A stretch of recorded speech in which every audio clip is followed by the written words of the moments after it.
So how does it feel from an artist perspective? To me, outside looking in, the albums, your catalog, it kind of seems like a journal, right? Yeah, If I was an artist, I would be like, when this album was coming out, like, I had this going on in my life. I was struggling with this, yeah, that, right? When you go back to your projects, do you like identify like what was going on with your life? Or yeah, I don't know who that person was. Like I go yeah, back and it's like that's not me anymore. I don't know. How do you look at that? yeah, like, Yeah. for sure. Some of the music that I wrote in 2018, 2019, I couldn't write it today. I'm just not that Yeah. person anymore. So I'm not a person who's like, "Oh, you need to recreate this," or "I like this." I'm one of those, artists who if you come to me, "Oh, well, I like this version of you." Well, you gonna have to play that album because 'cause I'm not gonna be able to recreate it. You know what I mean? Okay. But, yeah, I'm constantly evolving and growing, and I wanna operate from where I am in the here and now, and I think some of my favorite artists have done that too. Like, I'm a huge Jay-Z fan, and I feel like if you Yeah. watch the trajectory of his music from Reasonable Doubt to currently, you see him evolve from a young man to a grown adult man, you know what I mean? Like, just transitioning through life with real problems.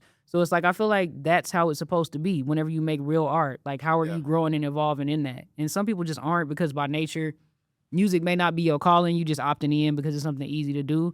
Yeah. But I feel like whenever it's really that, like, you by nature, you're gonna grow and evolve with it.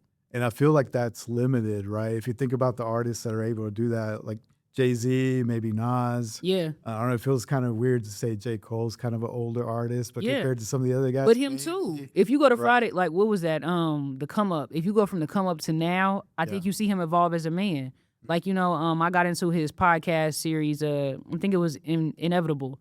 Like, he did a podcast series just talking about his career. Like, I think as he gets ready to set himself up for retirement, Okay. all of the things he didn't spend time giving people, he's trying to roll that out now. Mhm. So it's just stories about how he evolved through the music, what was happening in his life, how he was changing as a human being.